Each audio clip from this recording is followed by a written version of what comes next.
Welcome and welcome back.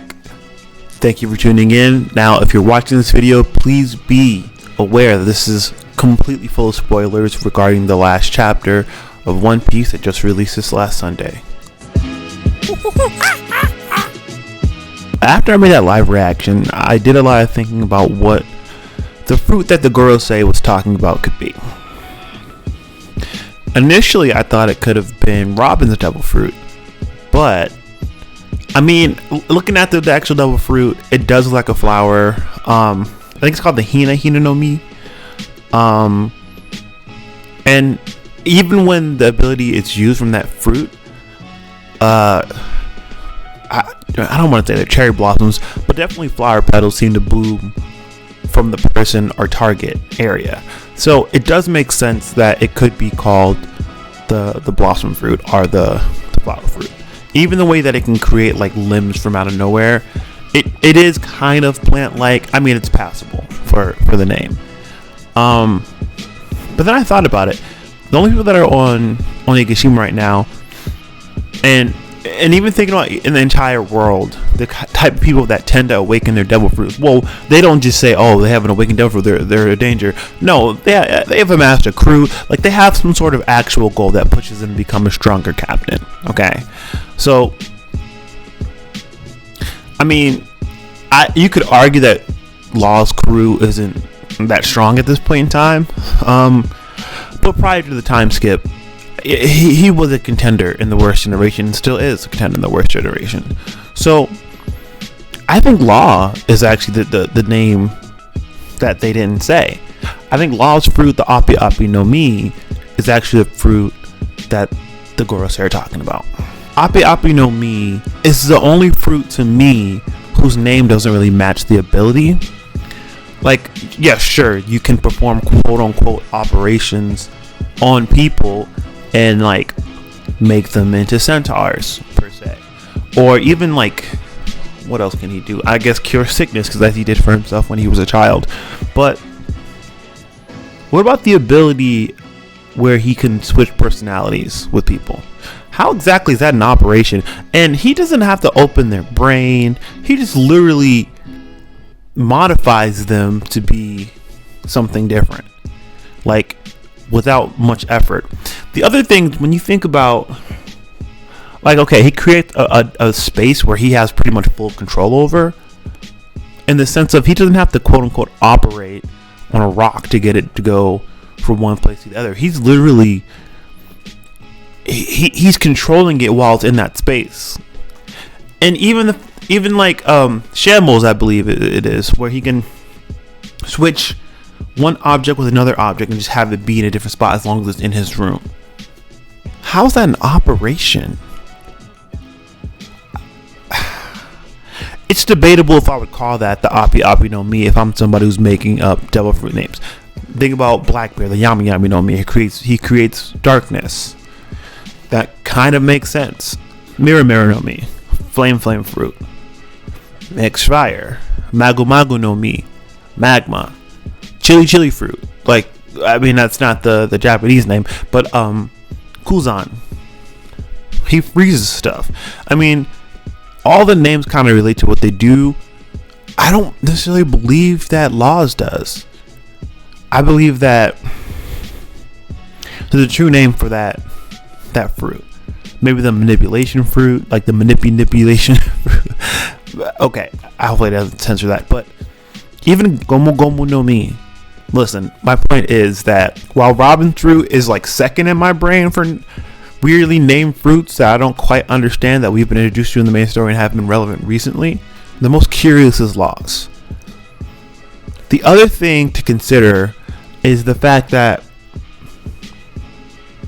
I believe Clover and O'Hara said something, or maybe it was somebody who mentioned that bounties don't necessarily reflect danger.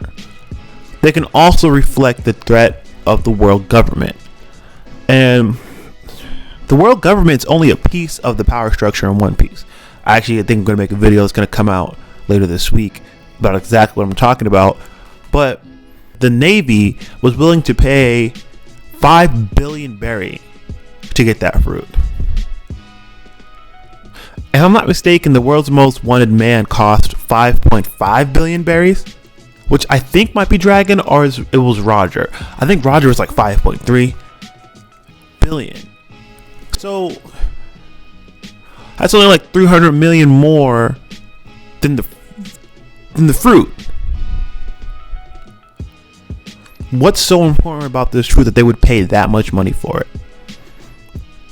Even going back to Law's flash, which is what I'm talking about, it's Law's flashback. Doflamingo mentioned that the people who were going to sell the fruit don't have any idea what it is actually. And sure, he could be referring to the immortal surgery, but maybe he's not. Doflamingo comes off, and he still comes off as somebody who knows a lot more than we know at this point in time. He was a celestial dragon, which means he probably understands some of the deep, dark secrets of the people who are up there. And also, the other thing to think about is that most celestial dragons are terrible people. And when you think about what the world government's actually doing, they're preventing knowledge. They're trying to keep the power structure. I even believe that the cross, quote unquote cross that they have, is representative of the balance they have over the land. Something I think important to mention is also the fact that whenever the girls seem to get information about what's going on, somebody either runs in and informs them, or usually there's like select people that can talk to the girls. It's not just like any old random person. Almost certainly not a field officer. And so, despite that guy wearing a unique set of clothing to the regular Marines outfits, there was no transponder snail in the room that looked active.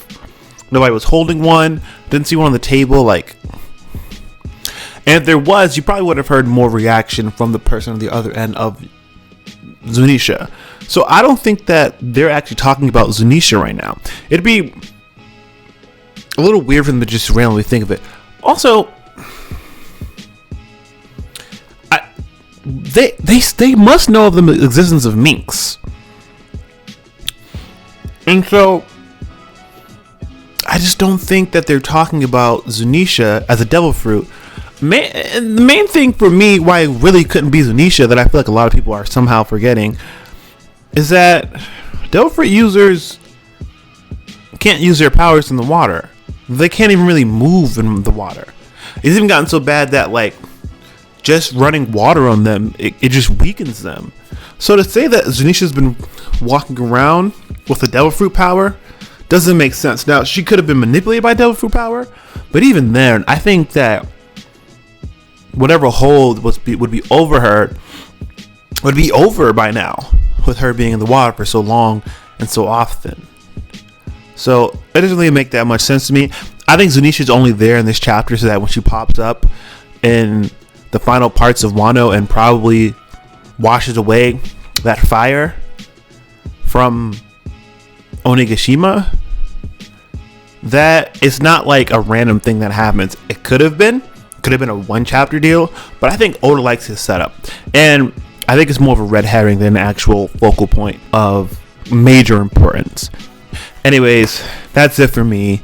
Just wanted to throw that out there before the theory becomes too crazy popular. Perhaps the Oppi Oppi no Mi is not actually the Oppi Oppi no Mi. It may have another name, and that's what the girls here are talking about. Thank you guys for watching, and until next time, stay fresh, people.